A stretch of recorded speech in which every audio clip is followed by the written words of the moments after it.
പൗലോസ് ഗലാത്തിയാക്കാർക്ക് എഴുതിയ ലേഖനം അധ്യായം 6. പരസ്പരം സഹായിക്കുക. സഹോദരരെ, ഒരുവൻ ഏതെങ്കിലും തെറ്റിലകപ്പെട്ടാൽ ആത്മീയരായ നിങ്ങൾ സൗമ്യതയോടെ അവനെ വീണ്ടെടുക്കുവിൻ. നിങ്ങളും പ്രലോഭിതരാകാതിരിക്കാൻ ശ്രദ്ധിച്ചുകൊള്ളുവിൻ.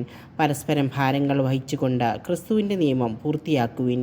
ഒരുവൻ താൻ ഒന്നുമല്ലാതിരിക്കെ എന്തോ ആണെന്ന് ഭാവിക്കുന്നെങ്കിൽ അവൻ തന്നെ വഞ്ചിക്കുന്നു. എന്നാൽ ഓരോ വ്യക്തിയും സ്വന്തം ചെയ്തികൾ വിലയിരുത്തട്ടെ. അപ്പോൾ അഭിമാനിക്കാനുള്ള വക അവനിൽ തന്നെയായിരിക്കും, മറ്റുള്ളവരിലായിരിക്കുകയില്ല. എന്തെന്നാൽ ഓരോരുത്തരും സ്വന്തം ഭാരം വഹിച്ചേ മതിയാവൂ.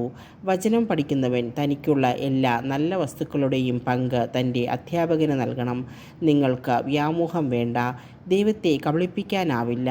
മനുഷ്യൻ വിതയ്ക്കുന്നത് തന്നെ കൊയ്യും. എന്തെന്നാൽ സ്വന്തം ജഡത്തിനായി വിതയ്ക്കുന്നവൻ ജഡത്തിൽ നിന്ന് നാശം കൊയ്തെടുക്കും. ആത്മാവിനായി വിതയ്ക്കുന്നവനാകട്ടെ ആത്മാവിൽ നിന്ന് നിത്യജീവൻ കൊയ്തെടുക്കും. നന്മ ചെയ്യുന്നതിൽ നമുക്ക് മടുപ്പ് തോന്നാതിരിക്കട്ടെ.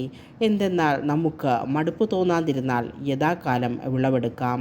ആകയാൽ നമുക്ക് അവസരം ലഭിച്ചിരിക്കുന്നത് കൊണ്ട് സകല മനുഷ്യർക്കും, പ്രത്യേകിച്ച് വിശ്വാസത്താൽ ഒരേ കുടുംബത്തിൽ അംഗങ്ങളായവർക്ക് നന്മ ചെയ്യാം.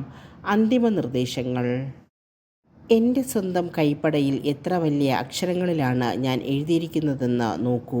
ശാരീരികമായ ബാഹ്യകാര്യങ്ങളിൽ കൂടുതൽ ശ്രദ്ധിക്കുന്നവരാണ് പരിച്ഛേദന കർമ്മത്തിന് നിങ്ങളെ നിർബന്ധിക്കുന്നത്. ക്രിസ്തുവിൻ്റെ കുരിശിനെ പ്രതി പീഡിപ്പിക്കപ്പെടാതിരിക്കാൻ വേണ്ടി മാത്രമാണ് അവർ അങ്ങനെ ചെയ്യുന്നത്. എന്തെന്നാൽ പരിച്ഛേദനം സ്വീകരിച്ച അവർ പോലും നിയമം അനുസരിക്കുന്നില്ല. എന്നാൽ നിങ്ങളുടെ ശരീരത്തെക്കുറിച്ച് അവർക്ക് മേന്മ ഭാവിക്കാൻ കഴിയേണ്ടതിന് നിങ്ങളും പരിച്ഛേദിതരായി കാണാൻ അവർ ആഗ്രഹിക്കുന്നു. നമ്മുടെ കർത്താവായ യേശുക്രിസ്തുവിൻ്റെ കുരിശിലല്ലാതെ മറ്റൊന്നിലും മേന്മ ഭാവിക്കാൻ എനിക്ക് ഇടയാകാതിരിക്കട്ടെ. അവനെ പ്രതി ലോകം എനിക്കും ഞാൻ ലോകത്തിനും ക്രൂശിക്കപ്പെട്ടിരിക്കുന്നു. പരിച്ഛേദന കർമ്മം നടത്തുന്നതിലോ നടത്താതിരിക്കുന്നതിലോ കാര്യമില്ല. പുതിയ സൃഷ്ടിയാവുക എന്നതാണ് പരമപ്രധാനം. ഈ നിയമമനുസരിച്ച് വ്യാപരിക്കുന്ന എല്ലാവർക്കും, അതായത് ദൈവത്തിൻ്റെ ഇസ്രായേലിന് സമാധാനവും കാരുണ്യവും ഉണ്ടാകട്ടെ. ഇനിമേൽ ആരും എന്നെ ബുദ്ധിമുട്ടിക്കരുത്.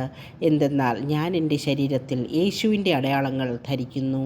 സഹോദരരെ, നമ്മുടെ കർത്താവായ യേശുക്രിസ്തുവിൻ്റെ കൃപ നിങ്ങളുടെ ആത്മാവിനോടുകൂടി ഉണ്ടായിരിക്കട്ടെ. ആമേൻ.